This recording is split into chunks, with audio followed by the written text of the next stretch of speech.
मैं Sumit Sharma, assistant professor of law, आप सभी लोगों को अपने चैनल लॉ नॉलेज में स्वागत करता हूं। आज हम लोग मुस्लिम विवाह विघटन अधिनियम 1939 पढ़ेंगे। यह अधिनियम 17 मार्च 1939 को लागू हुआ है। हर एक्ट का उद्देश्य दिया रहता है। इस एक्ट में भी उद्देश्य दिया है। मुस्लिम विधि के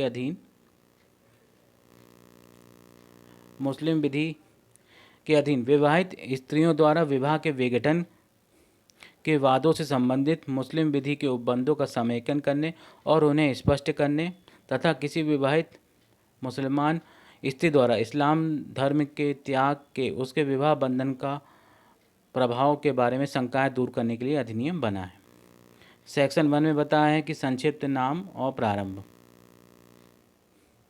इस अधिनियम का संक्षिप्त नाम मुस्लिम विवाह विघटन अधिनियम 1939 है। इसका विस्तार जम्मू कश्मीर राज्य के सिवाय संपूर्ण भारत पर है, लेकिन संशोधन के द्वारा 31/10/2019 से यह पूरे भारत में लागू है। सेक्शन 2 वेरी इंपॉर्टेंट है।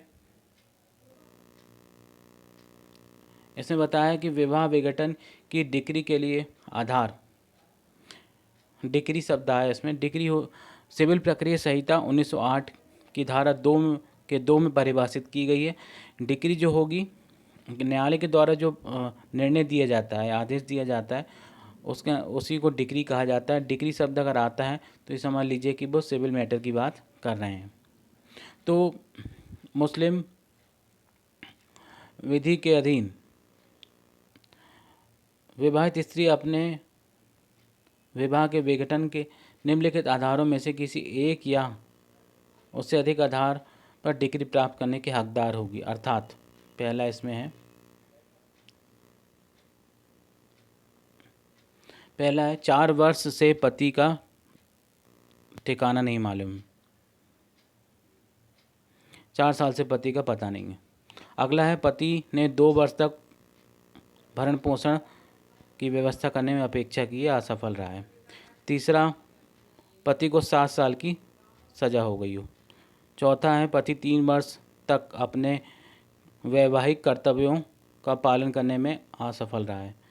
पांचवा है पति विवाह के समय नपुंसक था और बराबर नपुंसक रहा है। अगला, पति 2 वर्ष तक उन्मत्त रहा है या कुष्ठ या रतिजन्य रोग से पीड़ित रहा है। पति 2 साल तक पागल रहा है या कोई जैसे एड्स हो गया हो या कोई खतरनाक रोग हो गया हो। इसके बाद अगला है 15 वर्ष की आयु प्राप्त होने से पहले ही पिता या अन्य संरक्षक ने उसका विवाह किया था और उसने 18 वर्ष की आयु प्राप्त करने से पूर्व ही विवाह का निराकरण कर दिया। जैसे मुस्लिम विधि के अंतर्गत अगर किसी लड़की के पिता या उसके गार्जियन ने उसका विवाह 15 साल की उम्र में कर दिया है और वह 18 साल की हो जाती है, तो वह उसके विकल्प पे रहेगा कि वह विवाह को स्वीकार करे या विवाह का विघटन कर दे। अगला है पति उसके साथ क्रूएल्टी या क्रूरता का व्यवहार करता है। क्रूरता आईपीसी में सेक्शन क्रूरता आईपीसी में सेक्शन 498A में बताई गई है। क्रूरता 2 प्रकार से हो सकती है, मानसिक और शारीरिक भी। तो अगला इसमें अभ्यस्तता उसे मारता है या क्रूर आचरण के साथ उसका जीवन को दुखी करता है। फिर अगला है पति अगर कुख्यात स्त्रियों की संगति में रहता है, खराब स्त्रियों की संगति में रहता है। अगला है उसे अनैतिक जीवन बिताने के लिए मजबूर करता है। पत्नी को वो ये कहता है कि तुम अनैतिक जीवन बिताओ या उसके लिए मजबूर करता है, उसकी संपत्ति को खर्च कर देता है। अगला है इसमें इस्लाम धर्म को मानने के लिए पति मना करता है। अगला है इसमें यदि मुस्लिम पति की एक से अधिक पत्नियां हैं तो उनके साथ समान व्यवहार नहीं करता है।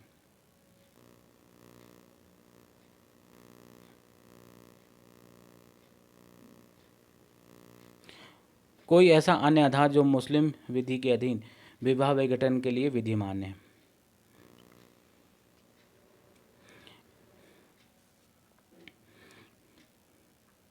इसमें और भी दिया हुआ है, ये इतना इम्पोर्टेंट नहीं है। इसके बाद हम लोग सेक्शन 3 में आते हैं। सेक्शन 3 इसमें बताया है कि पति के वारिसों पर सूचना की तामील किया जाना, जब पति का ठौर ठिकाना ज्ञात नहीं है। यदि पति का अता पता नहीं है तो उसके जो वारिस होंगे वो सूचना की तामील करेंगे। किसी वाद में, किसी केस की बात कर रहे हैं, धारा खंड 2 के 1 में बताया गया है, ऐसे व्यक्तियों का नाम तथा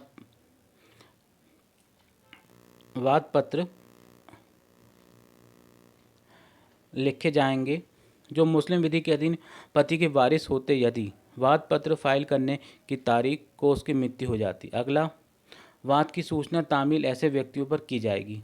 सी, ऐसे व्यक्तियों को वाद में सुनवाई का अधिकार होगा, परंतु लिखा हुआ है, परंतु पति के चाचा तथा भाई को यदि कोई हो, एक पक्षकार के रूप में उल्लेखित किया जाएगा, भले ही वे वारिस ना हो। अगला है अन्य धर्म के संपरिवर्तन का प्रभाव। अन्य धर्म, किसी विवाहित मुस्लिम स्त्री द्वारा इस्लाम धर्म का त्याग या इस्लाम से भिन्न किसी धर्म में उसका संपरिवर्तन से स्वयं में उसका विवाह विघटन नहीं होगा।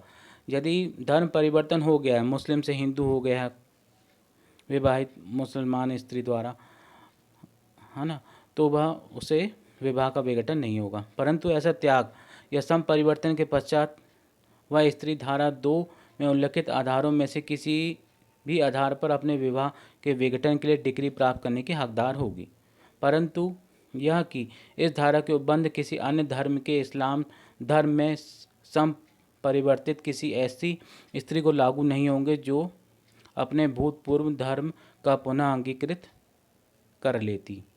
5वां बताया गया है मेहर वैश्यक अधिकारों पर प्रभाव न होना।